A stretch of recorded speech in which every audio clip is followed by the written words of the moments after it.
Prezadas conselheiros e conselheiras, o presidente do Conselho Municipal de Saúde de Montes Claros, no uso de suas atribuições legais, convoca a Vossas Senhorias para a 453ª reunião ordinária deste Conselho. Pauta, data 7 de maio de 2025, quinta, quarta-feira, horário 13h30, primeira chamada, 14h, segunda. Local, plenário da Câmara Municipal de Vereadores de Montes Claros, Rua Ipiranga, número 650. Só a título de conhecimento, nossas reuniões são todas as primeiras quartas-feiras dos meses, na parte da tarde. Expediente. Justificativa de ausência de conselheiros. Passo a palavra ao secretário executivo. Boa tarde, presidente. Justifico a ausência o conselheiro Hernandes, está viajando pelo Conselho Estadual. O conselheiro vice-presidente Joel está participando da atividade do Conselho de Agente de Saúde. A conselheira Sheila está de viagem de férias. Conselheira Mariana Camuri está com outra reunião nesse mesmo horário. Conselheira Ana Maria está em ausência pelo nascimento dos netos dela. Conselheiro Edilson justifica ausência por motivo de viagem. Então são essas justificativas de ausência.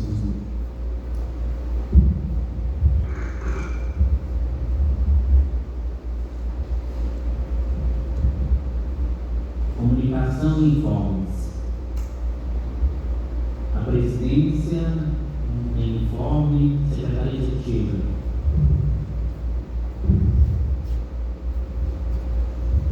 Pessoal, só lembrar a todos que estão presentes, muita gente procurou no WhatsApp, os acadêmicos, só reforçando, para poder receber a declaração de participação, que a gente tinha implementado, só preencher a lista de presença, ao lado dela tem o QR Code, também vai estar mostrando aqui durante a reunião às vezes, mas na própria lista de presença também tem. E aos conselheiros, mesmo a orientação também, preencher a lista de presença, ela está atualizada, está mais simples, para vocês não levar menos de 5 segundos para preencher. Só selecionar o nome e confirmar. Beleza? Por enquanto é isso.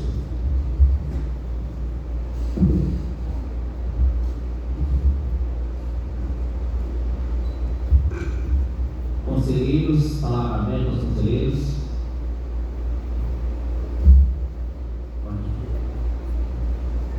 Imaculada.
são as unidades com horário estendido, né? Agora o termo que a gente vai ter que usar é isso, unidades com horário estendido. O programação da hora já não é mais um programa do Ministério. A presidência, junto com a diretora, encaminhou um documento ao secretário, né?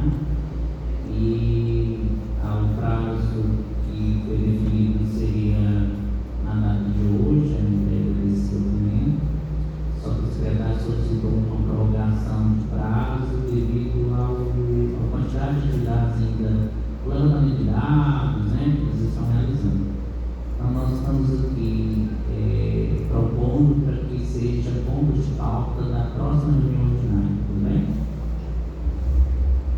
E a questão do documento eu não recebi, tá certo?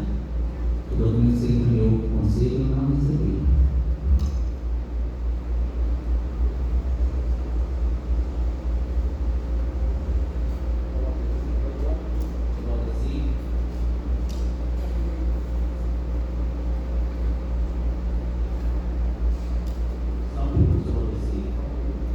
Nós estamos fazendo para os conselheiros, vai ter um e-mail específico da diretoria executiva, né? Da mesa diretora, para receber essas demandas, porque a gente às vezes a informação de receber a demanda a gente não recebe, tá bom? Boa tarde, presidente. Boa tarde, Marinara. Plenária presente. Presidente, essa é uma questão de informação só mesmo. Com relação à reunião que teve virtual, ela foi colocada no horário das 13 horas até as 15 horas. E depois a reunião persistiu até as 17 horas. Né? Por que foi colocado aquele horário das 13 às 15, das 13 às 15? Saber que uma reunião ela pode estender até as 17. A gente poderia ter participado dessa reunião. Entendeu? O que a gente pode pedir esse conselho é para poder estar seguindo, né, o regimento interno desse conselho. Porque eu acredito que lá, pela atualização que nós não fizemos ainda não tem, né, legislação nenhuma que fala sobre a questão da reunião virtual. Né? Mas a reunião virtual ela sempre foi, né, das 13 às 17 horas, quando sempre fez, eu acredito que deveria, né, a garantia esse horário para que o conselheiro tenha a oportunidade de estar participando da reunião, porque eu sou trabalhador. No meu serviço lá, eu não tenho condições de acessar a questão de computador para poder estar participando da reunião virtual. Geralmente quem participa na casa dele tem que ter mais acesso com internet boa de qualidade. Então eu queria que o presidente olhasse por isso aí. Muito obrigado. Eu vou descer. Está anotado, tá? Sua colocação, só a título de esclarecimento, foi feito 2 convocações. A reunião extraordinária seriam 2. Uma de 1 às 14 e a outra de 14 às 17. No grupo de 15 às 17, né? No grupo tem as 2 reuniões extraordinárias. A gente só fez inversão da pauta no dia, né?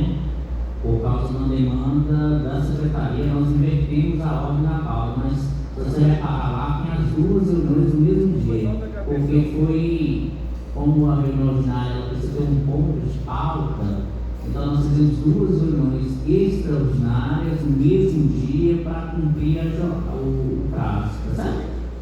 Eu acho que faltou mesmo uma comunicação melhor por parte mesmo da gente da mesa diretora, explicando melhor essa questão. Na hora que colocou lá as 2, até mesmo você pode reparar lá na hora que fez o chamamento das 2 e tinha um link para convocar de presença das 2. Né? No link estava lá, você colocava a presença justificativa nas duas reuniões, tá certo? Mas fica como anotado, né, para que na próxima a gente faça com mais atenção essa convocação, tá certo? Ao Márcio agora. Lembrar que eu tinha pensado Márcio, né? Então, parabéns para ele, pessoais, né?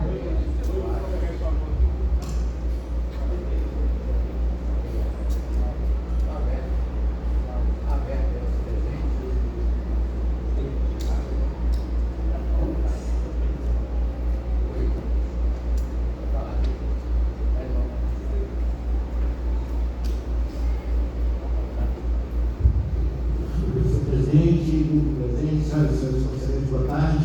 Senhor presidente, com relação às comissões, uma dúvida a gente precisa saber, elas serão compostas hoje numa reunião extraordinária?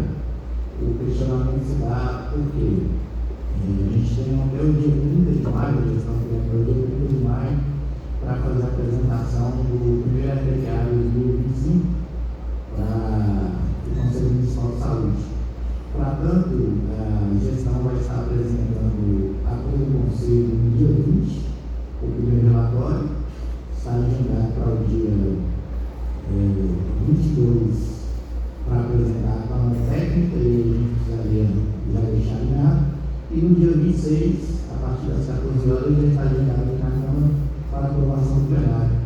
Então, eu gostaria de esclarecimento se vai ter uma Câmara técnica específica, se a presidenta vai indicar ou se vai ser uma reunião aberta a todos os conselheiros para análise do primeiro relatório.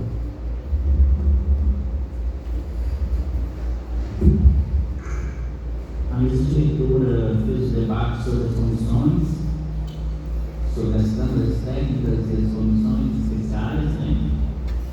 E nossa conselheira, secretária da mesa diretora vai ficar responsável em acompanhar as comissões, todas as comissões, né? As comissões elas terão um rito de uma reunião mensal, obrigatória, né?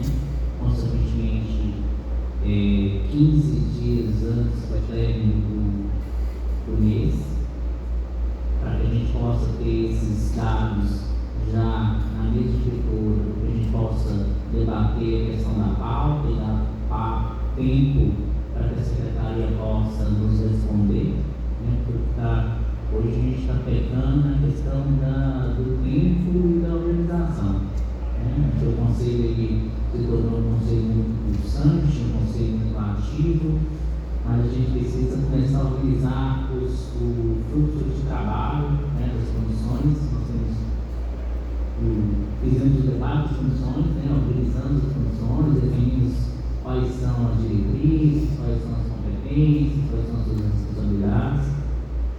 A nossa diretora entendeu que nós temos pessoas que são voluntários, todos aqui são voluntários, né? Acho que temos pessoas voluntárias, não todos aqui são voluntários, fazem papel do controle social de forma voluntária, mas tem profissionais que são liberados pelos seus serviços privados, particulares, e tem profissionais e trabalhadores que são liberados pelo serviço municipal, né?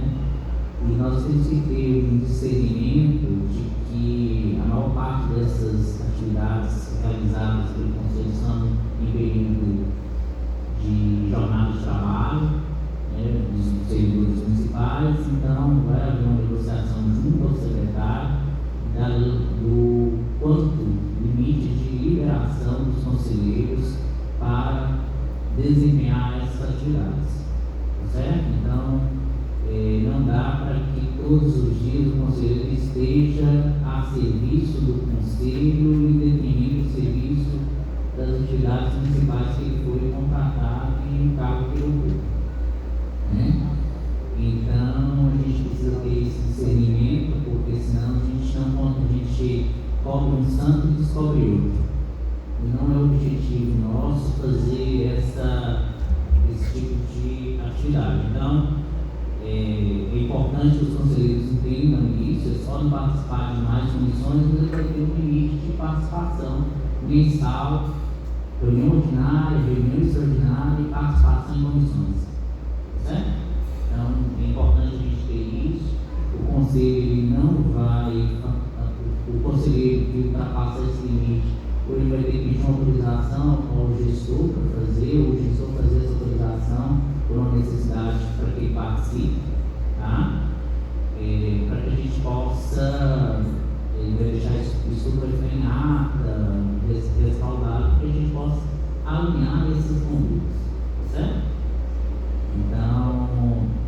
gente garanta o controle social, mas que a gente não descubra os serviços que o servidor público vem realizando. A gente tem que lembrar que uma boa parte dos nossos conselheiros são servidores públicos municipais, né, efetivos ou contratados.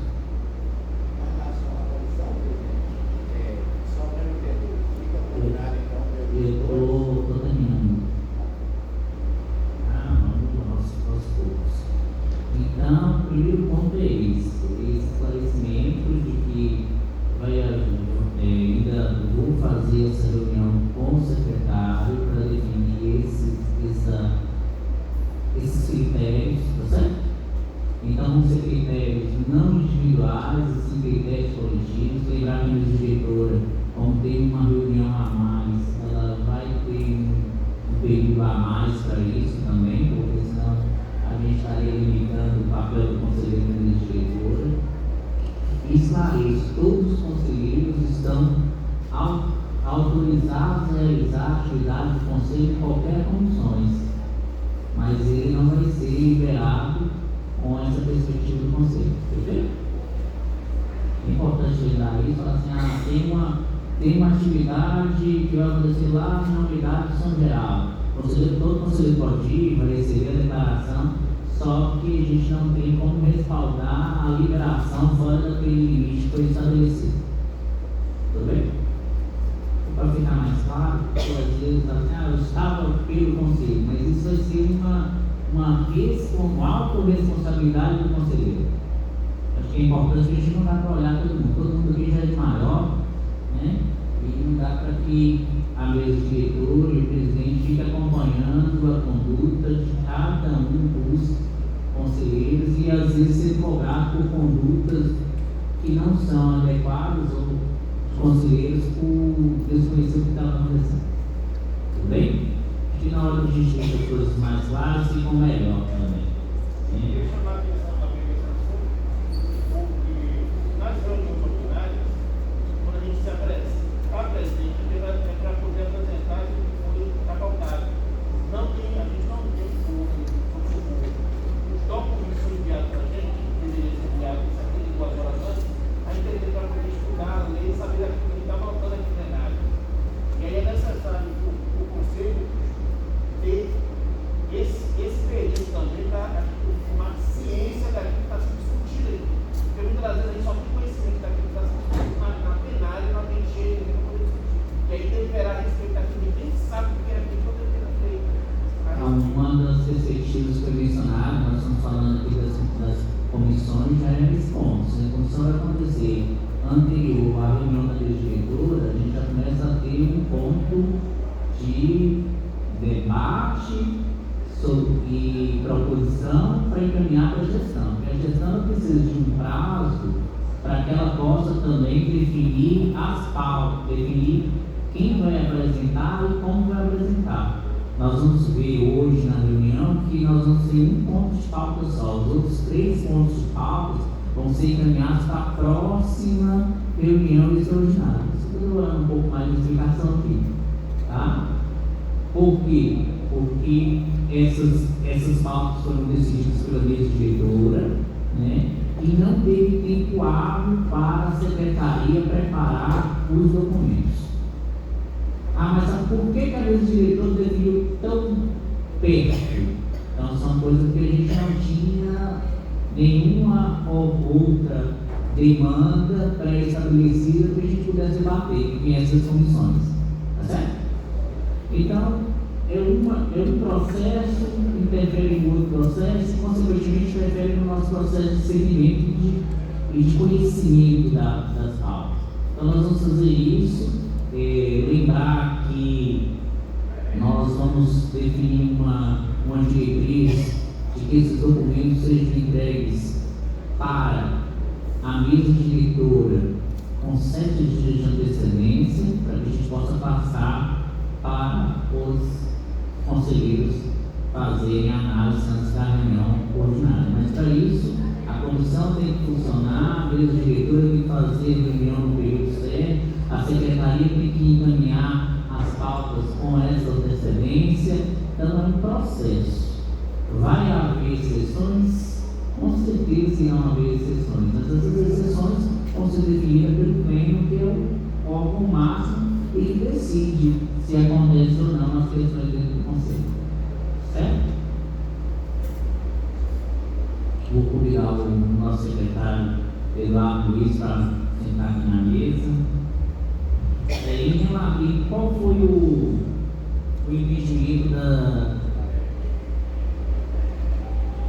Qual foi o investimento das comissões? Nós vamos definir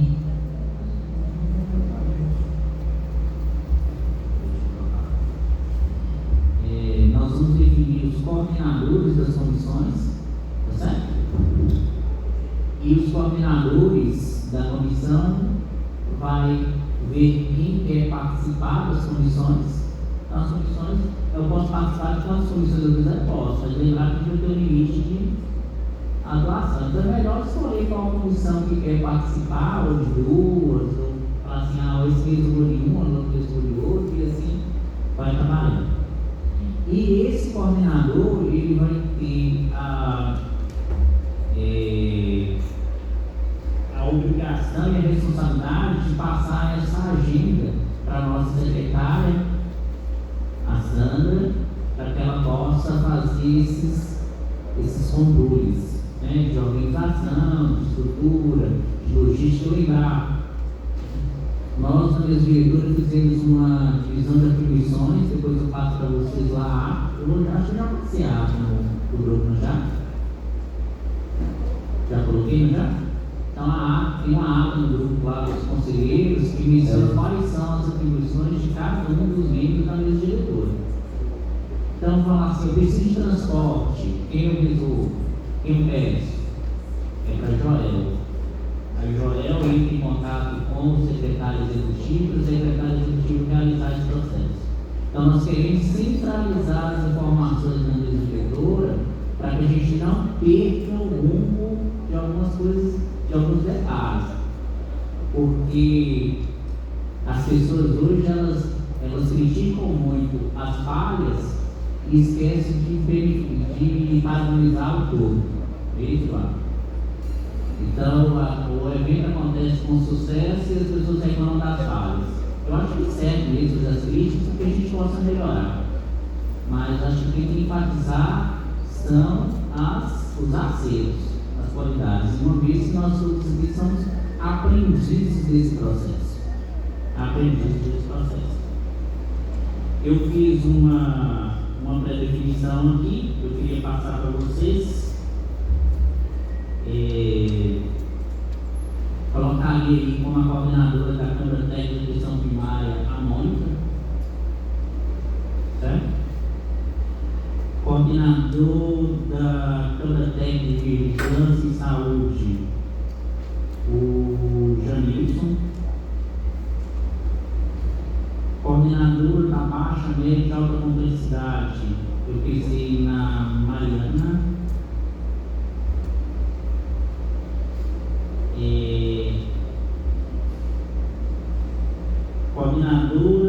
Coordenador da Câmara Técnica de Instrumentos de Gestão, Finanças, Contabilidade e Auditoria, Washington. Coordenador da Comissão Intersetorial de Educação Permanente, professor Henrique. Coordenador da Comissão Intersetorial de Saúde Mental, Cláudio Luiz. Coordenador da Câmara da Comissão Intersetorial da Saúde, Trabalhador Hernandes e o seu Valdeci. Seriam os dois coordenadores, aí que a Câmara ela tem mais pessoas para organizar, né? E a de urgência e emergência eu pensei em Silvano. Tudo bem? Vocês estão de acordo com os encaminhamentos? Lembrar que os conselheiros eles escolhem as câmaras e entra junto o coordenador mesmo, só para a gente ter essa referência inicial. Mas depois vocês podem definir se outra pessoa vai coordenar, secretariar. Lembrar que todas as reuniões elas precisam ter ata. Elas só vão existir se elas tiverem ata. Se não tiver ata, elas não vão existir. Tudo bem? Quem estiver favorável, coloque em regime de votação dos nomes que eu mencionei. Levante a mão.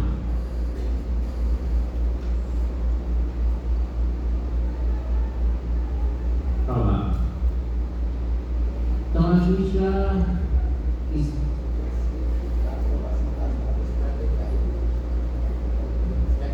Depois você fala e a gente coloca o outro ponto. Mais alguma palavra? Vou passar a palavra ao secretário para ele fazer as boas-vindas. Boa tarde, Mário. Boa tarde a todos. Queria saudar e cumprimentar os conselheiros,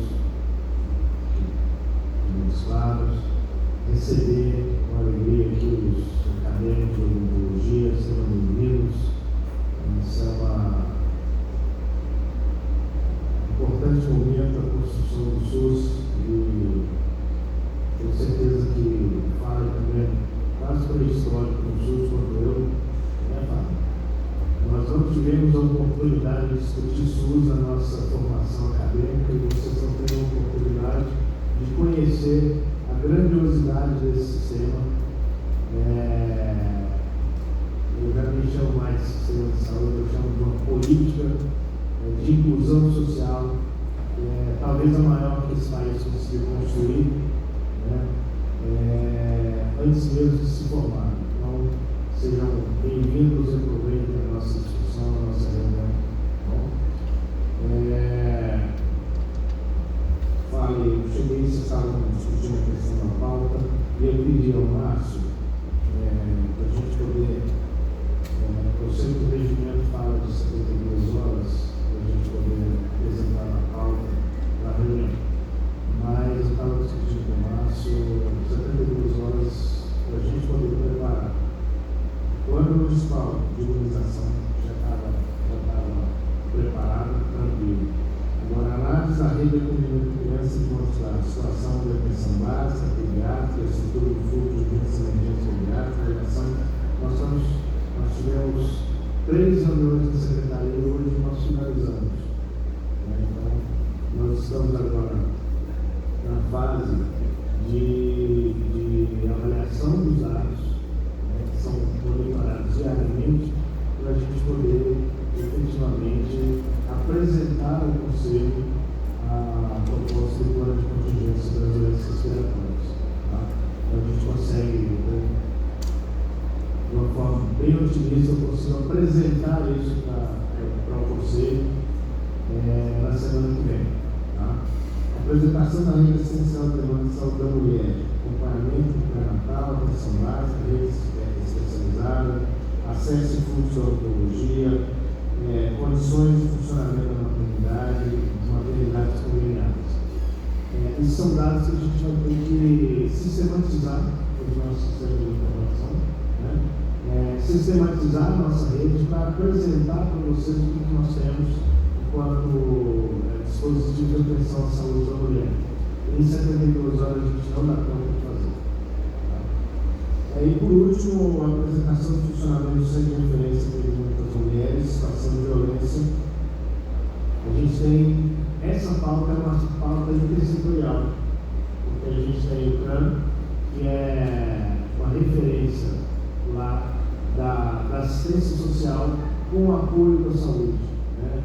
Então, a gente precisaria, a gente não conseguiu nem conversar com a assistência social para que a gente trouxesse uma apresentação estruturada sobre como funciona. Então, por isso que nesse momento a gente pediu a retirada dos pontos de pauta, Fábio, para que a gente tenha prazo suficiente para apresentar documentos que são extremamente importantes para que os conselheiros possam ter visibilidade e deliberar sobre aquilo que a gente vai apresentar. Tá? A gente faz o compromisso de já nos debruçarmos sobre esses pontos de pauta e trazer para a próxima reunião do Conselho, que pode ser a critério do Conselho, quem sabe uma reunião extraordinária. Tá bom?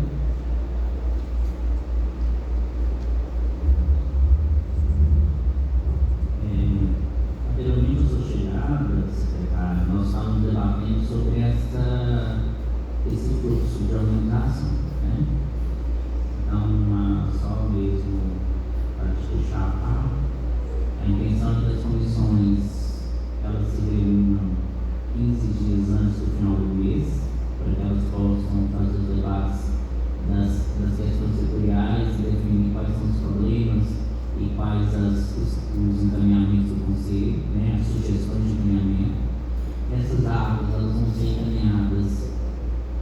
mesa diretora, que a mesa diretora está fazendo reunião aí na terceira semana do mês, para definir qual dessas diretrizes, quais são os encaminhamentos necessários à secretaria, e que a gente vai encaminhar esse documento à secretaria e a gente vai definir a pauta e toda a documentação tem que ser entregue ao conselho 7 dias, uma semana antes da reunião, tá certo?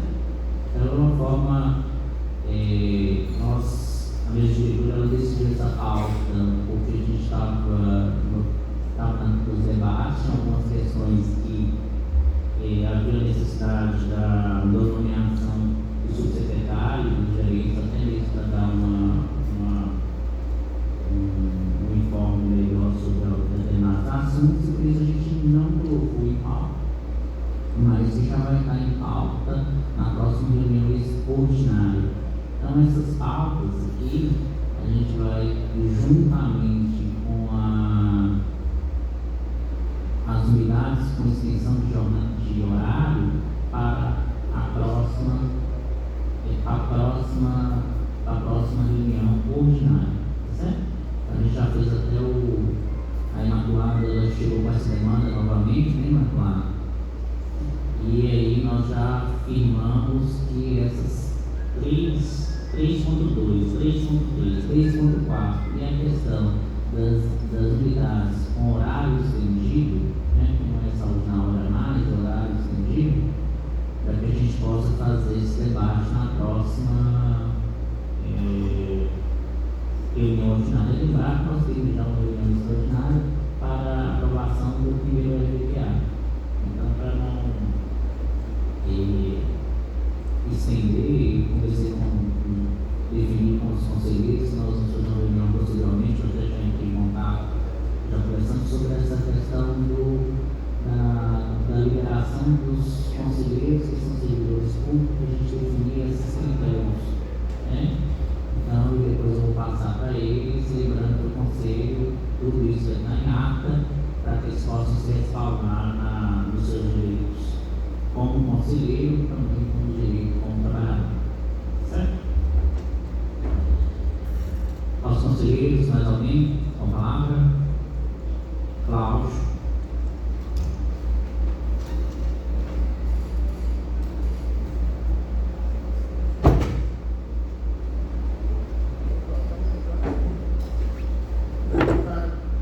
Boa tarde a todos, membros do conselho, aos colegas da mesa, nosso secretário de saúde, seja bem-vindo.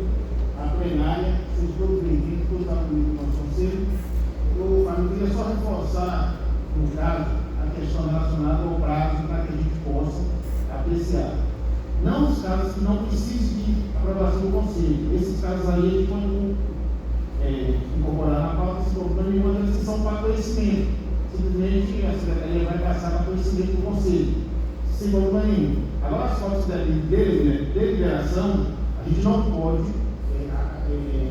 com qualquer pretexto, aceitar que a gente não tenha isso previamente em nossas mãos, para a gente poder ter conhecimento daquilo que a gente está apreciando e votando, né? Até para poder agilizar as questões relacionadas à Secretaria de Saúde.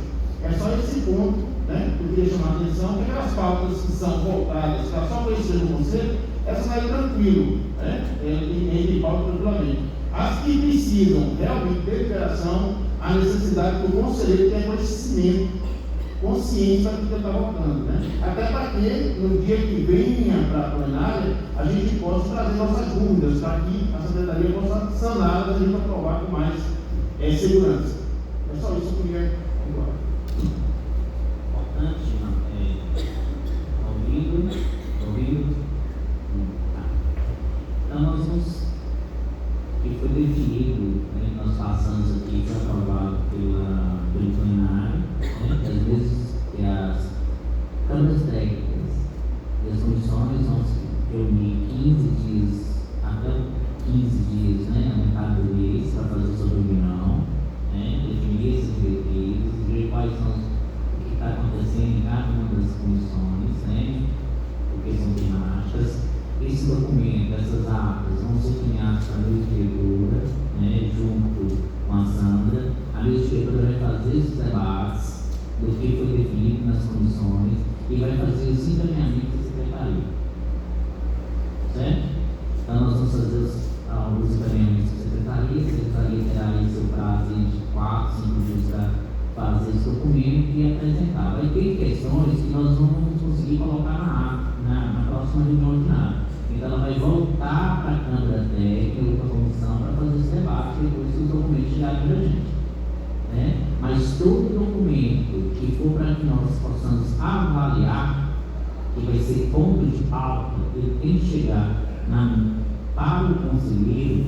Nós vamos fazer a nossa convocação da reunião ordinária 7 dias antes da reunião ordinária. Certo? Então nós vamos fazer o esforço. Se não chegar nessa data, não vai estar na convocação.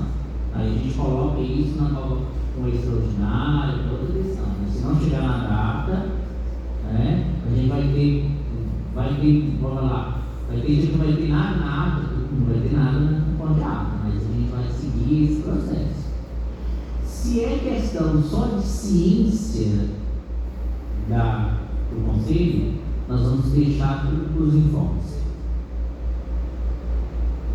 Ciência do conselho, informe. Tá certo? Se eu não preciso votar, né, secretário? Então informe. Informe é aquilo que não necessita votação. Ponto de pauta necessita votação. Necessita apreciação. Necessita elucidação. Perfeito? Combinado? Lembrar que nós vamos fazer o possível, vamos dizer quase o impossível, para que todas as nossas reuniões, todas as nossas atas sejam aprovadas na reunião posterior. E quem está responsável pelo acompanhamento das atas é a conselheira Sheila. Certo? As atas da comissão, né, Sandra, as atas da reunião ordinária, extraordinária e ex-diretora é a Sheila. Porque a gente precisa ter um processo organizativo, mas a gente precisa ter resolução desse processo organizativo. Ter um processo organizativo, mas não ter a resolução, não resolve. Tá certo? Então a gente não vive só de ideias, a gente vive de ideias e execução. O grande problema ainda é que nós estamos vivendo muito por ideias. Nós precisamos viver por execução dessas ideias. Conceito de evoluído tem várias situações que nós precisamos resolver? Sim. Nós tivemos alguns problemas significativos na conferência e nós não queremos novamente repetir. Porque aí já é uma questão de burrice. Repetir erro é burrice. Certo? Então nós temos que ser inteligentes e obter desses erros, desses aprendizados, para fazer melhor. Certo? E parar de achar que as coisas são da forma privada. O conselho ele rege através de questões públicas. O conselho ele não é ordenador de despesa. O conselho não tem estrutura para executar as questões. Então nós precisamos seguir as normas legais estabelecidas pela Câmara e pela Prefeitura. Se é possível ser feito em algum outro lugar, a gente tem que entender que o outro lugar é um outro lugar. Montes Claros é Montes Claros. Então qual é a regra de Montes Claros? E às vezes a gente acaba fazendo algo não adequado por desconhecer a regra. E falo sempre, quem não tem conhecimento não evolui. E nós estamos pecando por uma questão de conhecimento. E por isso que a comissão de educação permanente ela é fundamental nesse processo. Do básico, nós temos conselheiros e pessoas que estão circulando dentro do conselho que não tem ainda a concepção da Lei 8080,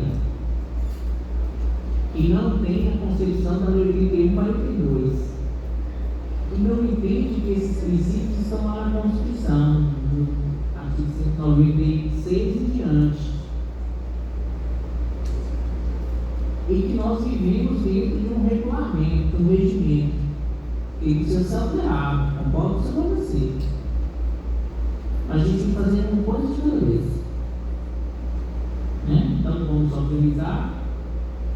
Eu acredito que nós temos uma expertise, né? O nosso secretário tem uma expertise muito grande nesse processo de colegiado. Nós somos um colegiado, e para organizar o colegiado a gente precisa ter acordos. Então nós vamos firmar esses acordos, lembrar que como presidente, a legislatura acredita na autonomia e na responsabilidade de cada um, mas fazer de acordo com essa responsabilidade não só individual, mas uma responsabilidade coletiva. Tudo bem? Ok. Mais algum conselheiro? Te respondi, né? Calma.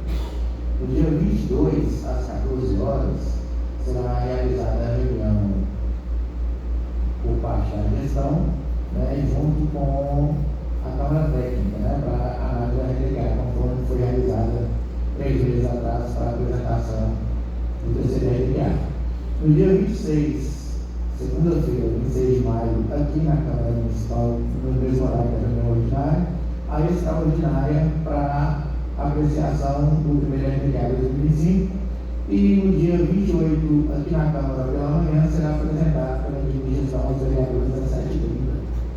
Então, a gente precisa desse agendamento e a confirmação, né, da data, a votação e convocação da reunião extraordinária para o dia 26 e a aprovação para a reunião de Câmara Técnica para o dia 22.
definido que de 19 de maio vai ser protocolado no Conselho, Alexandre, e após o protocolo ser encaminhado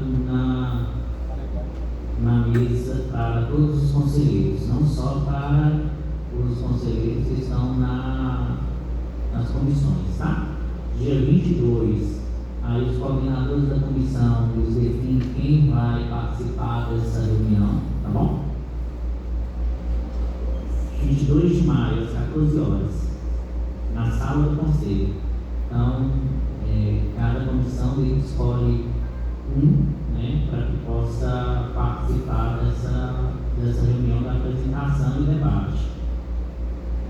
Dia 26 aqui, às 14 horas, será a nossa reunião extraordinária para a apreciação e aprovação do RDQA, primeiro RDQA, tá bem? E dia 28 ele vai ser apresentado aos vereadores.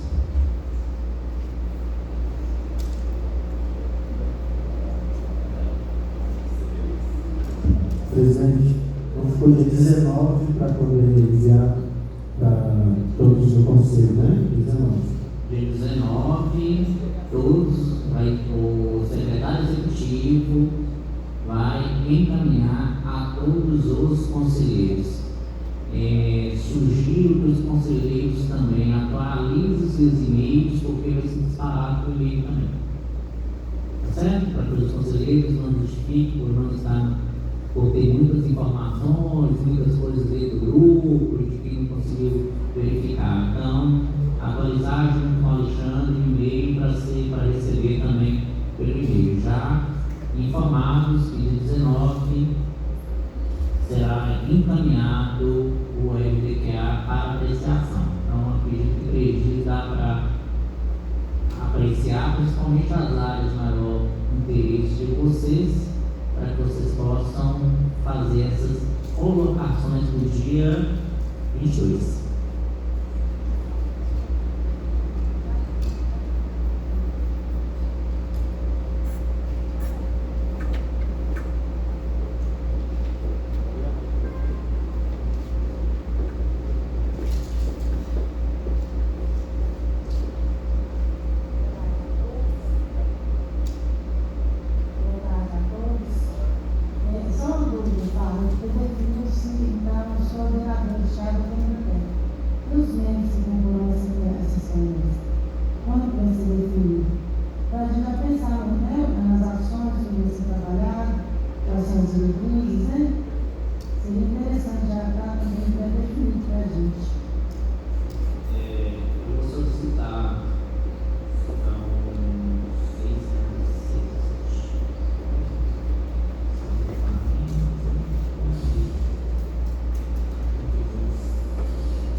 O importante é que cada Câmara tenha, no mínimo, um representante de cada segmento, certo? No mínimo, um representante de cada segmento. É importante que a gente tenha a pluralidade das questões. Cada Câmara e comissão. Lembrar que o conselheiro pode participar de mais de uma, né? Mas lembrando que ele tem um limite de atuação. Se ele for servidor, ele tem um limite de liberação para participar das atividades do conselho. Nós ainda vamos definir para o secretário, tá? Mas pode participar de mais de uma comissão. Lembrar que é câmara técnica e comissões, né? A comissão intersetorial, que ficou comissão intersetorial, ele vai ter interação com outros links, sem ser da secretaria, sem ser do conselho. A Câmara Técnica pode convidar pessoas para participar, mas a comissão intersetorial, obrigatoriamente, tem que ter pessoas fora da estrutura do conselho. Certo? E aí, o que acontece? Eu vou passar aqui para o secretário executivo, ele vai montar um grupo de WhatsApp de cada uma dessas comissões, vai colocar Sandra nesse grupo, junto com o presidente. E aí os conselheiros que tiverem interesse de participar já vão colocando lá no grupo para que a gente possa alinhar em qual comissão vai participar, tá bom? Lembrar que já foi aprovado, eu também gostaria de colocar no grupo lá, Alexandre, as deliberações que foram aprovadas, tá? Com os grupos, com o objetivo, a atribuição e a aprovação tanto do presidente como a homologação do secretário, das câmaras técnicas e conselheiros, que a gente já tem esse documento lá, tá bom? Agora eu passo, mais algum conselheiro? Passo a palavra agora para a Maria Clara fazer a apresentação do primeiro ponto de pauta, que é a apresentação do Plano Municipal de Imunização contra a Gripe 2025, cobertura vacinal atual, estratégia de ampliação de acesso e grupos prioritários e metas estabelecidas.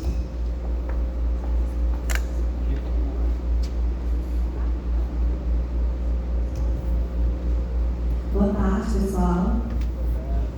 Queria cumprimentar meus colegas conselheiros, cumprimentar a Eduardo, o Fábio, a mesa, cumprimentar a plenária. O Fábio já me apresentou, né? Sou conselheira e também sou diretora de Vigilância e Saúde no município. Foi nos repassado aí esse ponto de pauta. Aqui a gente vai saber as questões específicas da imunização, né? Contra a influenza, das estratégias que estão sendo utilizadas. Gostaríamos de ter trago, né, alguns dados contextuais que eu acho importante para a gente entender o cenário. Vou tentar colocar, contextualizar novamente e depois, caso, né, o Conselho entenda, a gente pode trazer de forma mais robusta esse contexto, os dados do cenário, para a gente confrontar então com os dados da vacinação propriamente dita. Para a gente iniciar então o nosso raciocínio, importante destacar um pouquinho, né, sobre o que é influenza. Todo mundo já sabe, já tem bastante conhecimento, mas não custa lembrar que é uma infecção respiratória viral, é altamente transmissível, tem uma distribuição global muito importante, muito significativa. Nós já tivemos epidemias e pandemias, né, em caso mundial, em relação, né, por decorrência dos vírus de influenza. Já tivemos aí alguns comprometimentos globais muito importantes e há muitos anos, né, um agravo que vem sendo um desafio para a saúde pública, sobretudo aqui no Brasil. Nós temos 4, né, tipos mais específicos, mais recorrentes e mais graves da população humana, né, que é o tipo A, B, C e D, sendo os vírus A e B responsáveis, né, pelas epidemias sazonais, que é isso que a gente enfrenta aqui todo ano. A vacina, inclusive, a vacina do SUS, ela traz esses 2 tipos, e aí a conversa, né, a história aí no meio da iniciativa privada, que a vacina da rede privada, de fato, ela é prevalente, né, ela pega os 4 principais, mas aqui no SUS a gente trabalha com os 2 tipos, que são aqueles tipos que mais acometem a população humana. A vacinação, então, ela é considerada, né, indiscutivelmente a melhor estratégia de prevenção. Isso é uma máxima na literatura científica, não há discussões, né, em relação a isso, tanto para a influenza ou qualquer outro tipo de doença imunoprevenível. Sempre a vacinação vai ser a nossa estratégia mais eficaz, mais barata e mais oportuna, né? Seja para dengue, seja para influenza ou qualquer outra das mais de 20 doenças que a gente tem disponível para vacinação gratuita no nosso país. Pode passar, por favor, Alexandre? E aqui alguns dados em relação à campanha, né? Ali do lado direito da nossa tela, a gente tem um manual, sempre que o Ministério coloca, né, as campanhas, ele disponibiliza para as áreas técnicas, normativas, como que vai funcionar. A gente tem inclusive inserção de alguns públicos diferentes todo ano, já trabalhamos com professores, já trabalhamos com motoristas, com vários perfis, com segurança pública. A cada ano pensa-se no público que efetivamente está ali naquele momento mais vulnerável. Então é importante a publicação, né, dessas normativas que elas nos direcionam. E é importante a gente colocar isso, porque nada é posto da nossa cabeça. Né? Então, quando a gente vai, a gente delimita o público ali, não é a gestão municipal que faz isso. E daí também a gente tem a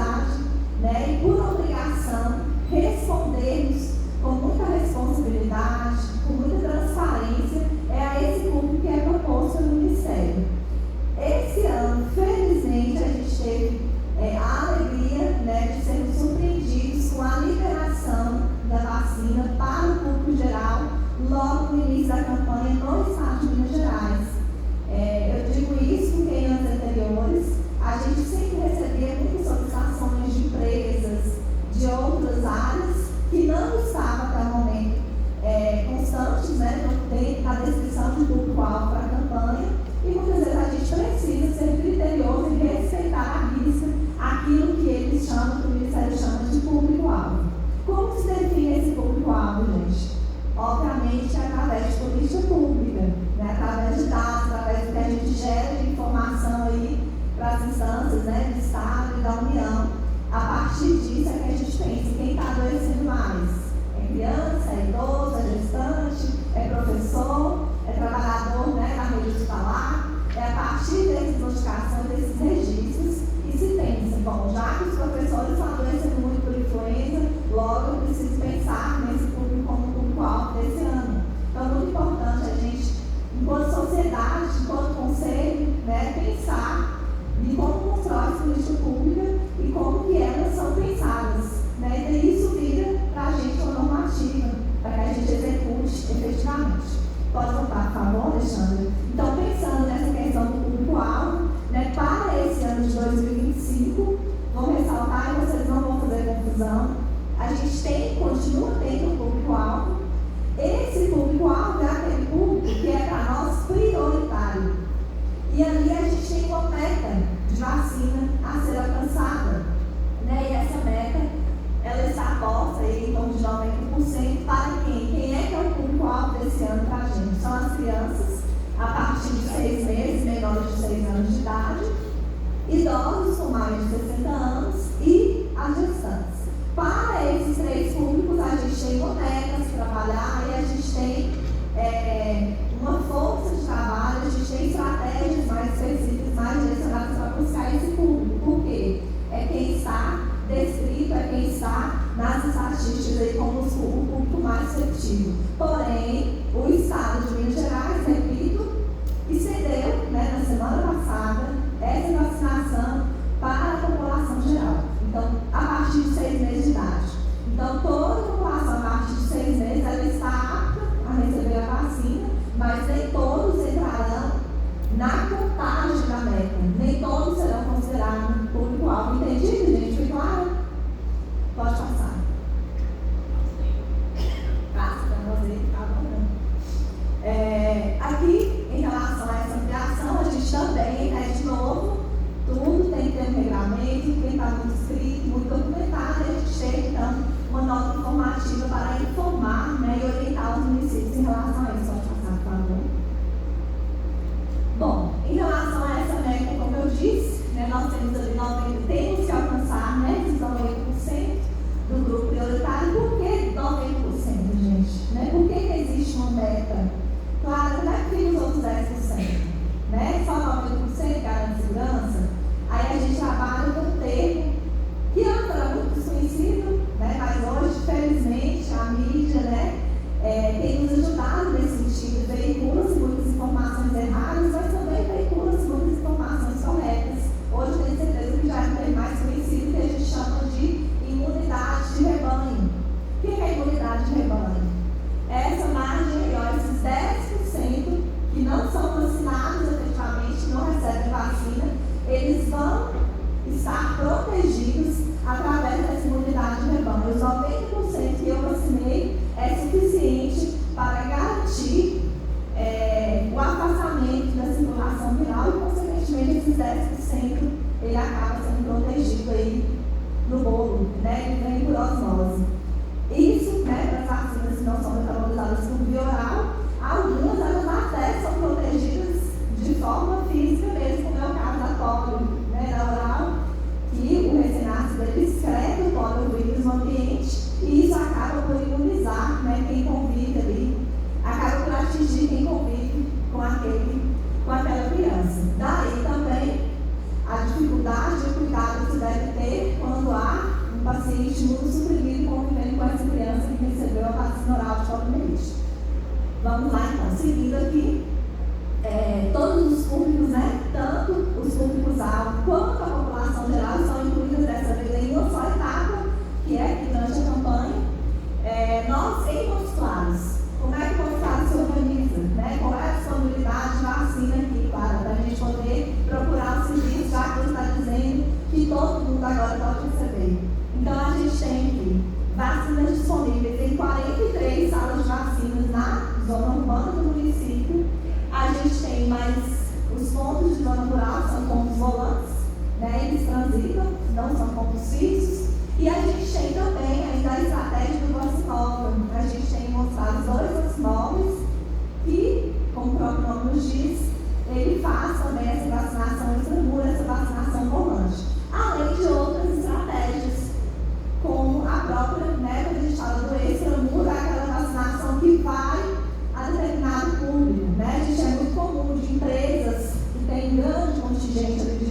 de profissionais, de funcionários solicitam isso, onde há essa aglomeração de pessoas, a gente costuma levar, né, esse imunizante a essas pessoas como uma estratégia mesmo de alcançar. A gente sabe da dificuldade das pessoas se organizarem para ir até o serviço.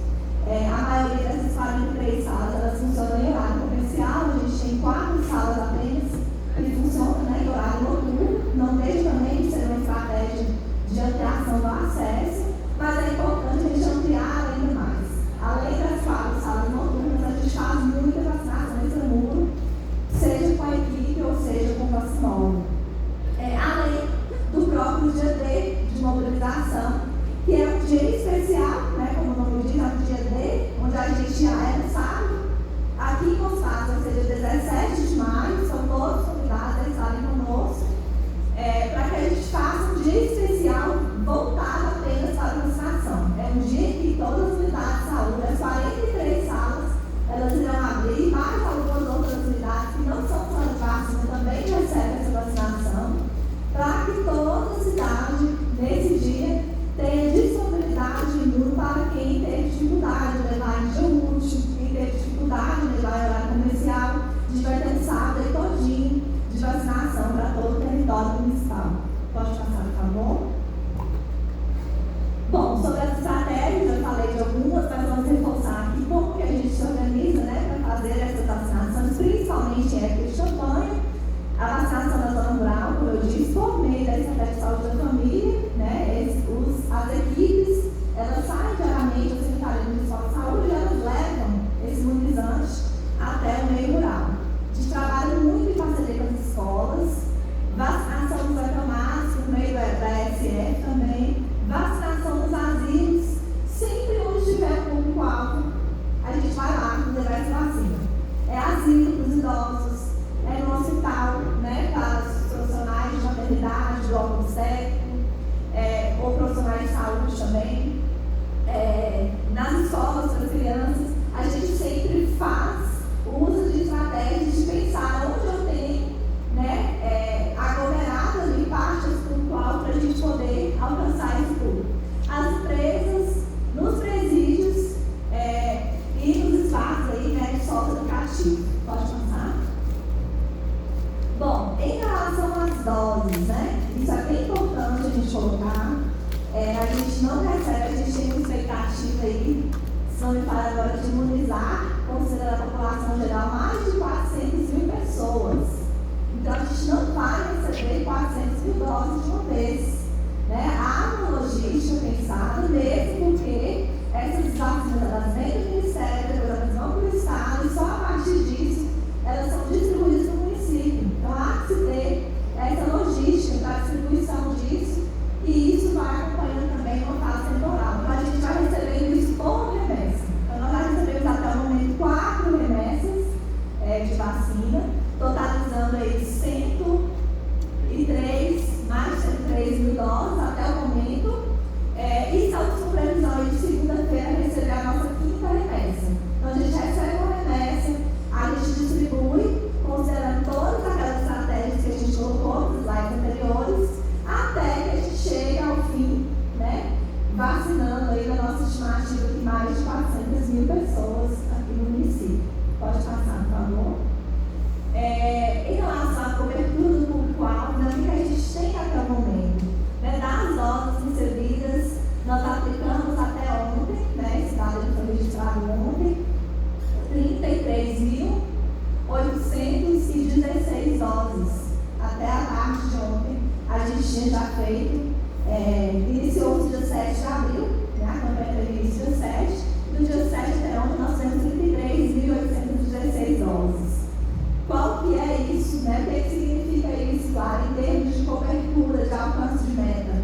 Até o momento nós temos em torno de 19% da meta para os idosos, 23,2% da meta para as gestantes e apenas 14% das metas para as crianças. As crianças têm sido, a cada ano, o público mais difícil, por incrível que pareça. A gente tinha muita dificuldade, historicamente, com gestante e com público adulto. Mas, historicamente, a gente tem tido uma dificuldade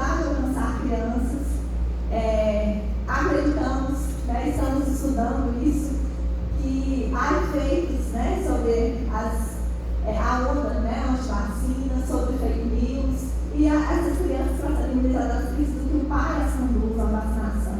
Então, a gente precisa trabalhar uma sensibilização, convencimento do pai, do responsável, do avô, para que leve essa criança para ser vacinada. Pode passar. E há que se chamar a atenção em relação a isso. Nós vamos falar um pouquinho, né? A gente não trouxe dados do cenário, mas para conhecimento é importante a gente raciocinar, por isso a gente precisaria de mais tempo, Fábio, para preparar esse raciocínio de forma mais didática para vocês. Quando a gente fala que a gente tem um alcance menor para a criança, significa dizer que essa coerência no cenário epidemiológico é inevitável. Significa dizer que qual é o cenário que a gente tem hoje. Né? Em relação ao ano passado, a gente não registra, ao contrário de Minas Gerais, a gente não registra aumento de casos, muito pelo contrário, a gente tem uma diminuição de casos em comparação com o mesmo período do ano passado, mas a gente registra um aumento nas semanas iniciais desse ano para as semanas mais recentes, a gente registra um aumento de internações em crianças. Então, isso é uma lógica que os dados eles acabam sendo coerentes, eles acabam conversando entre si. Né? Quando eu tenho uma redução no alcance da minha média de crianças, quando eu tenho uma taxa menor de crianças vacinadas, eu tenho mais crianças doentes e a gente tem mais crianças internadas.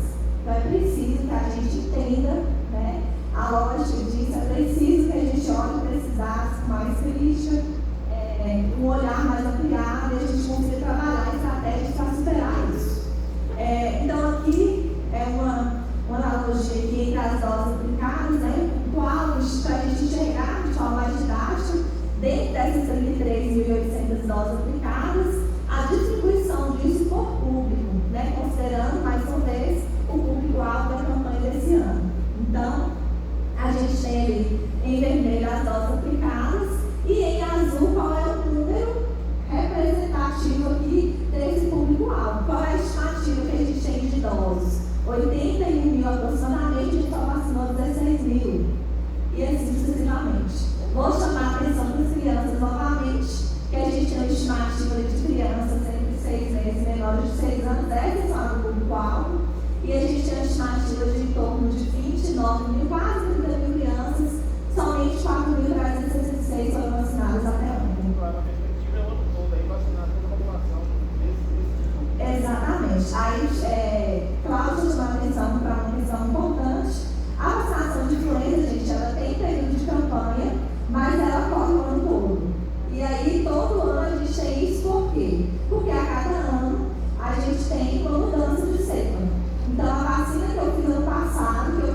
população e que a população passe a não ter esse medo, né, de que a questão da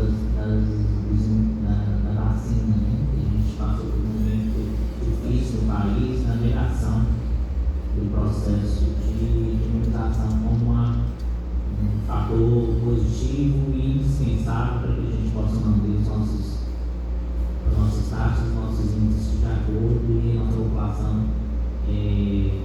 protegida. Passo a palavra aos conselheiros, quem quiser fazer alguma colocação. Sim.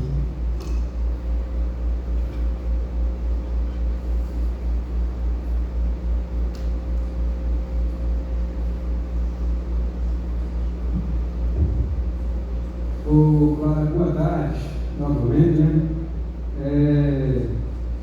Qual foi a cobertura vacinal em 2024? A meta foi atingida? Quais das regiões da cidade apresentam a maior baixa de adesão à vacinação e quais os motivos? Haverá vacinação em horários alternativos, à noite ou fim de semana, para trabalhadores da saúde? Muito obrigado.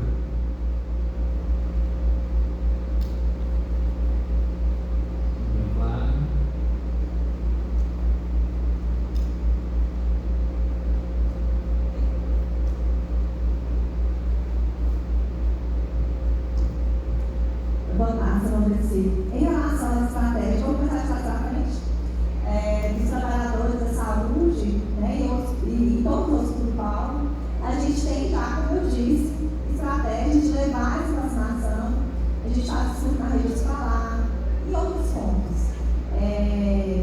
Caso, né, inclusive, alguma instituição que deseja receber, é muito tranquilo, é só oficializar, normalizar para a gente precisa de uma parceria para essa logística, né, de vacinação. Mas a gente vai sim, né, no local, leva até o trabalhador para facilitar e garantir que ele seja imunizado.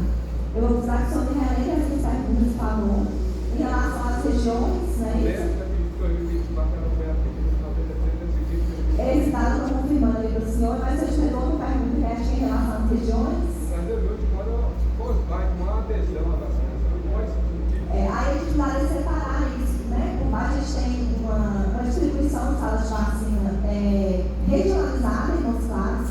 Essas 43 salas elas são distribuídas de forma georreferenciada, de modo que a gente ocupe, né, todo o território urbano do município. E aí a gente pode sim levantar e passar para vocês qual que é a cobertura de expulsá-la, porque naturalmente não responde ali a região, né, esse bairro que abrange essa sala de vacina. Com esse crescimento, vou lembrar do passo que eu quero lembrar agora. Qual a estratégia está sendo feita também para poder cumprir aquele esquema vacinal incompleto, tanto do adulto como da criança? Está sendo feita alguma estratégia quanto a isso? Com certeza, é uma pergunta muito importante e oportuna. A gente nunca trabalha em campanha de vacina só olhando para a campanha, né, específica. A gente tem campanha de multivacinação, que ela é específica para a gente completar cartão, mas mesmo em campanhas específicas, como é o caso da influenza, é uma campanha de vacina contra a influenza, mas a gente sempre vai aproveitar para atualizar o cartão de vacina desse usuário, dentro, né, das questões técnicas e da concomitância de vacina que ele pode receber. Né? Às vezes, principalmente adulto, tem uma dificuldade de ter esse registro vacinal, de guardar essa comprovação, e aí a gente sempre inicia um esquema, caso a gente não tenha comprovação, mas isso é feito, isso é olhado, sim, com certeza.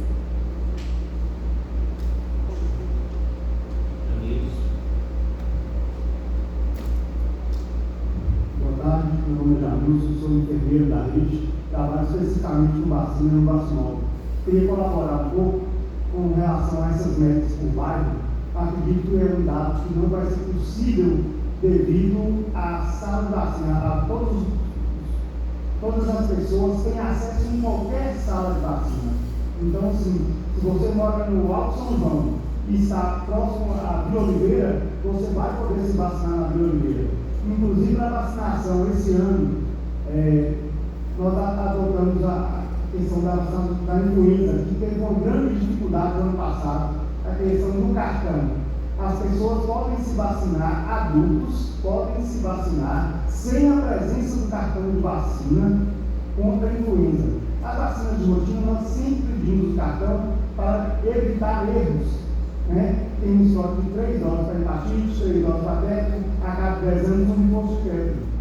Essas vacinas de rotina, a gente pede o cartão para evitar erros. Mas a vacina da influenza, ela é feita todos os anos, como a Maria bem explicou, todo ano a gente precisa se revacinar para estar imune. Então, com os dados dos profissionais de saúde, nós tivemos esse trabalho aqui ano passado, aqui mesmo, no Conselho, e teve uma baixa adesão.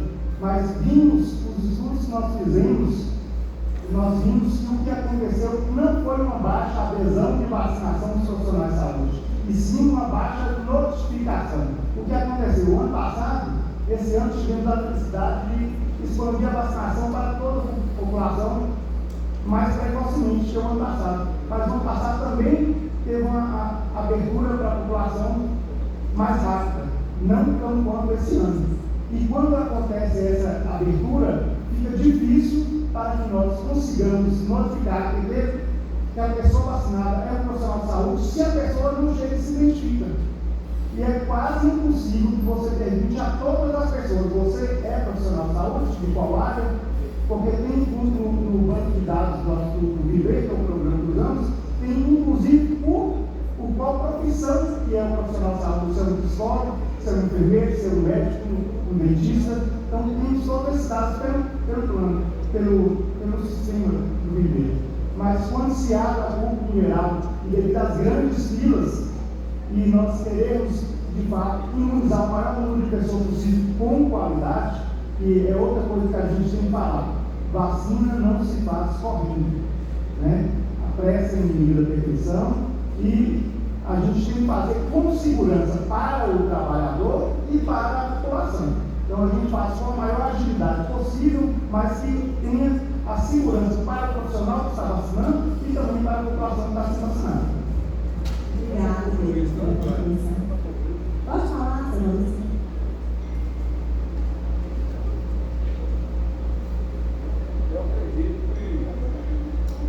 Eu acredito que o vacina móvel é uma estratégia. Então eu coloquei, e a questão de bairro, dá para poder talvez tirar essa meta aí, porque é um bairro onde tem uma unidade de saúde de emergência. Então aquele pessoal que está alocado ali, que está cadastrado, ele vai procurar ser vacinado naquela unidade de saúde. O vacina móvel, ele é uma estratégia. O que a gente está colocando, Se o que o Gabriel colocou, qualquer pessoa, em qualquer lugar que ele esteja do município, ele pode procurar a sala de vacina. Tá? Então, isso que ele está colocando é que a gente não vai ter um dado estatístico fiel se a gente levar em consideração essa variável. Tá?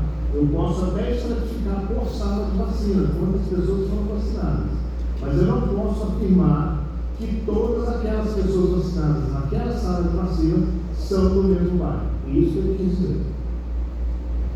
A gente consegue estimar, mas não afirmar.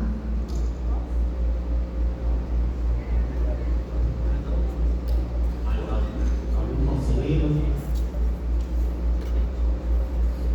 Então, nós vamos só ter a oportunidade de firmar aqui com o secretário. Então, nós estabelecemos, né, que serão 6 turnos de liberação do conselheiro, que é servidor da secretaria, para participar das atividades do conselho. Até 6 turnos, certo? Sendo uma reunião ordinária, uma reunião extraordinária, né? Um dia de reunião extraordinária, e 4 atividades das comissões. Certo? Então você participa de 4 comissões para uma atividade por comissão. Bem? Com exceção dos que participam, dos que estão na mesa de leitura, eles tinham que ter ainda a reunião na mesa de leitura.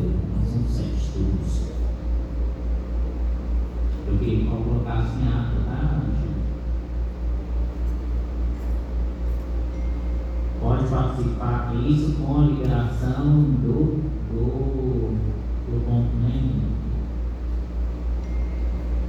Aí você pode participar quantas vezes quiser. Quem você gerou, quiser participar de 10, 15 vezes, pode participar, mas terá a liberação desses 6 dias. Ok? Não tendo mais. Pode.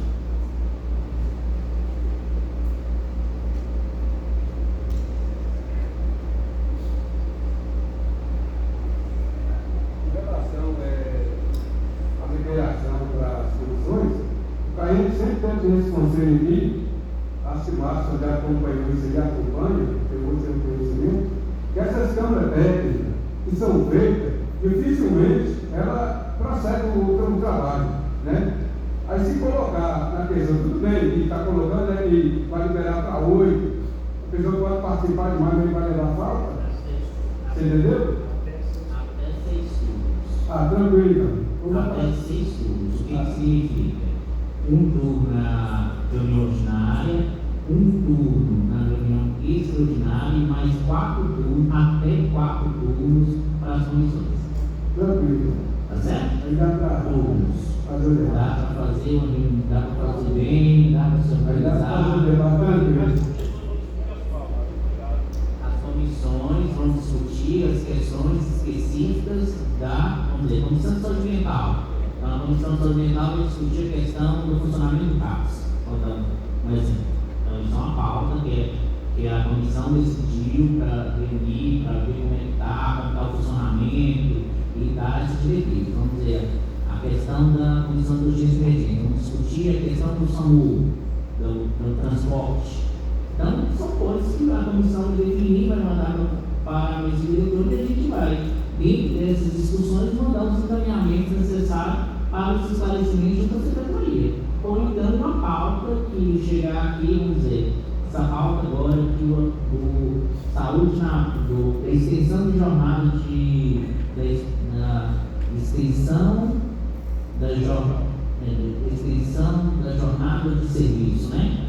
Eu continuo sobre na hora. Então nós vamos passar esses dados que o secretário vai passar para a gente, nós vamos encaminhar para a Câmara Técnica e chegar a atenção básica para ela também faça seu parecer sobre isso. Tá certo?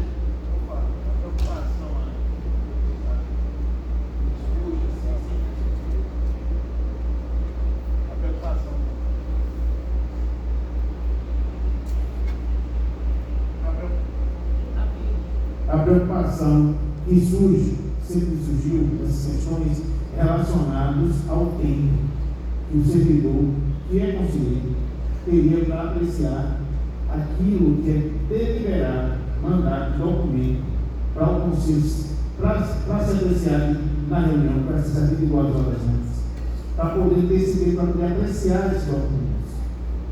Você entende? A questão que está explicando referente aos encontros, a câmara técnica, tudo tranquilo, né? As questões vão ser discutidas nas câmaras técnicas. Mas a gente, nas reuniões ordinárias, a gente não tem tempo, nem a gente tem espaço para poder ver aquilo que vai ser aprovado. A gente está aqui para deliberar. Agora, aquilo que foi encaminhado pela secretaria para que a gente possa deliberar, aquilo que é interesse do município, da Secretaria Municipal de Saúde, para que tenha o aval do conselho, o conselho precise carimbar e que a gente precisa ter conhecimento prévio, como é que fica? Porque a gente só tem esse horário das reuniões ordinárias, a gente não tem tempo para poder parar e olhar essas. Você vai estar em alguma das câmaras técnicas. Então, você organiza uma das atividades da Câmara Técnica nesse período, para os debates. Como eu perguntei, essas discussões a gente vai fazer nas câmaras técnicas, referente às pautas. O que acontece? Aí, O servidor, ele vai ter que se organizar. Ele tem esses 4 até 4 períodos, turnos. Ele pode se organizar junto com a Câmara Técnica, a Câmara Técnica tal, nós vamos organizar para discutir isso. então a gente vai poder utilizar. Mas sempre, toda reunião da Câmara Técnica, ela tem que ter a ata. Então, a Câmara Técnica está discutindo o assunto do que vai apresentar na reunião ordinária. Faz a ata, faz as discussões, define quais as discussões e funciona. Certo? Sem coletivamente. Então está misturando algo com mudar, Aí não é assim, mas o que acontece é o seguinte, lembrar que nós estamos numa entidade que é voluntária, entendeu? Em regra é o voluntário. Então a gente pode, vamos começar com esse processo, consequentemente, se a gente entender dificuldades, faz uma nova convocação para a diretora para a gente poder debater, porque a gente está iniciando um processo, já estamos conseguindo fazer definir um ritmo de funcionamento. Então vamos utilizar esse ritmo de funcionamento primeiro. Se ele não der certo, a gente já pode fazer essa consideração. Eu entendo que os conselheiros precisam de um tempo, a gente vai fazer essa discussão posteriormente. Mas isso aí eu estou levantando aqui é uma questão óbvia. Se a gente vai apreciar documento, a gente precisa de um tempo para poder analisar e ler-los antes. Entende? Como a Câmara Técnica, você falou, que precisa de ata, tem uma questão burocrática, não seria um local adequado no entendimento para esse tipo de apreciação. A não ser que se direcionar a Câmara Técnica, os assuntos. Mas se for um assunto referente à pauta do Conselho, a gente precisa do conselheiro para poder deliberar, como é que vai ficar esse tempo? A gente vai poder usar a Câmara Técnica? Eu sei, se isso aí, ele fazer ata. Eu vou sugerir ao Conselho que faça as suas reuniões à noite, porque o município já está liberando o seu funcionário até 6 turnos. A gente está falando de 3 dias de trabalho, né? Para que ele se ocupe das tarefas do Conselho. Ele é trabalhador de saúde. Primordialmente, ele é trabalhador de saúde. Deixa eu só esclarecer o ponto. A questão não é a liberação em si. O que eu estou levando aqui é o seguinte: a gente poderia reduzir essas liberações para outras atividades, se for o caso, e garantir que o conselheiro tem turno para poder, antes da reunião do conselho, de deliberação, as reuniões ordinárias, ele possa debruçar sobre aquilo que vai ser deliberado pela reunião. Simplesmente isso. Qualquer coisa, esse turno está estendido demais, essas outras atividades, poderia reduzir. Mas seria mais vantajoso para o conselheiro ele ter esse tempo para poder apreciar aquilo que é encaminhado ali para a plenária. Esse é o ponto. Deu para entender, secretário, o meu questionamento? Nós vamos ter que fazer esse debate posteriormente, tá bom? Depois vamos. Eu entendi esse questionamento, mas esse debate vai ser feito posteriormente. Então, o que nós estabelecemos inicialmente é isso. E vamos trabalhar com isso. A gente já viveu o conselho durante esse tempo todo sem esse tipo de organização, né? Então acho que já é um grande passo. Concorda com você? Já é um grande passo. Então acho que a gente precisa dar um passo de cada vez. Não dá para resolver a vida de todo mundo num dia só. Tudo bem? Então fica definido dessa forma. Eu acho que é uma organização, a gente já estuda esses documentos em horários que não são horários de trabalho, né? Porque na verdade, vamos dizer, eu trabalho no conselho. O conselho não me libera para as questões das comissões, me libera para a reunião ordinária e extraordinária. Então, sou servidor público também. Então, já é para a gente garantir que o servidor do município, que tem uma jornada de compromisso no horário que o conselho está trabalhando, ter a liberação, acho que já é uma grande conquista. E estabelecer isso em acordo. Porque uma coisa é quando não é um acordo, né? Fica no bom entendimento que, se for, vai receber. Que na verdade a gente precisa ter possivelmente a gente vai avaliando a necessidade de ter esse outro momento também. Talvez a gente coloque aí a reunião ordinária um dia todo, né, com uma cidade grande, como Belo Horizonte, que fazem 2, 3 dias de reunião ordinária, a gente pode começar a avaliar isso. Mas primeiro nós temos que ter as comissões bem organizadas, porque nós não temos a comissão bem organizada, a gente não está tendo os debates teóricos, nós não temos os debates específicos, nós estamos caminhando sem fazer esse planejamento. Eu acho que agora com as comissões, né, secretário, a gente vai conseguir fazer esse planejamento. A título de esclarecimento, como é que funcionam as reuniões de pactuação do Estado com os municípios? As reuniões de pactuação do Ministério com os Estados e com os municípios. Foram criadas câmaras técnicas, as câmaras técnicas debatem todos os pontos e vão para cima. Por exemplo, a Sibinico, eu tenho uma câmara técnica da Sibinico que debate todos os pontos de São Paulo, né? E vai para a reunião da Sibinico e delibera. A Sibimap vai deliberar sobre aquilo que foi discutido na Sibinico. A Sede Estadual vai deliberar. Reúne tudo que veio das Sibimap, discute-se na Câmara Técnica Estadual e vai para a Sibimap. Então, o ritmo que o Farrell está falando, Cláudio, é o mesmo. Né? Discute-se os pontos de pauta nas câmaras técnicas e vem para a reunião do Conselho.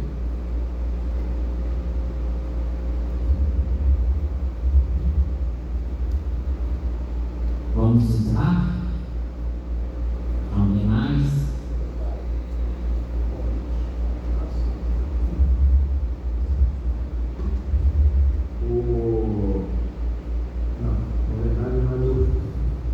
Márcio está me lembrando aqui de um convite que eu gostaria de fazer a vocês, eu vou pegar aqui.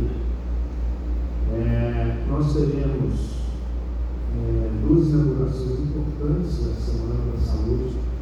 Uma da UBS do Vila Anália 2, UBS que já deveria estar pronta.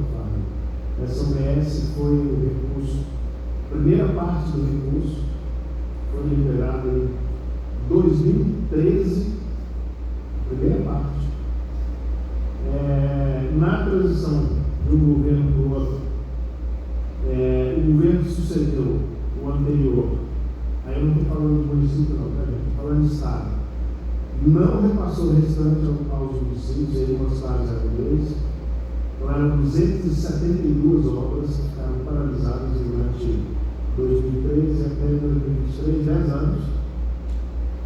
E o atual governo, em 2023, fez a reavaliação dos valores e liberou os valores para que o município pudesse concluir as obras. Já tinham sido iniciadas, umas com 20% executadas, outras com 30%, outras com 40%, outras com 90%, e ficaram paradas durante 10 anos.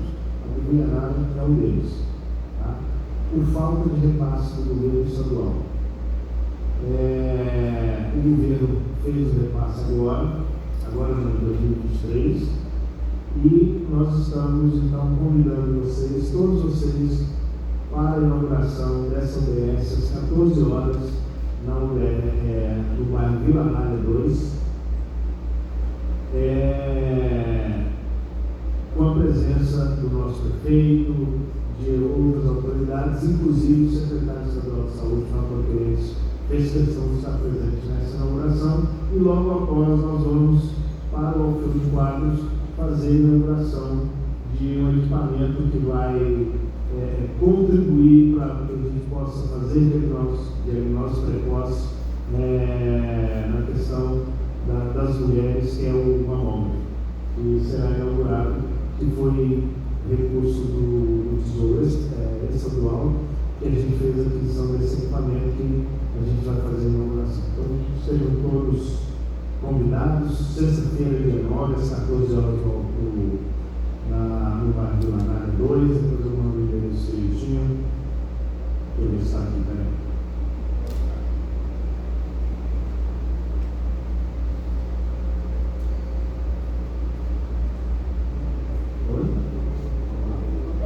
E logo após, a gente está estimando aí 1h30 no Vila Nália e às 15h30 no Alfredo de Quadros, para a gente poder fazer a inauguração do mamão. Tá bom?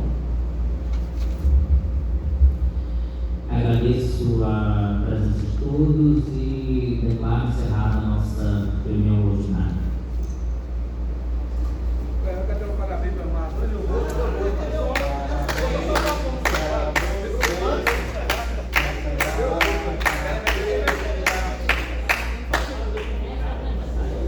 Pessoal, só um comunicado aqui rápido. Esse mês é o mês de maio, né? Então, a gente comemora o mês, né? 12 de maio, que é o dia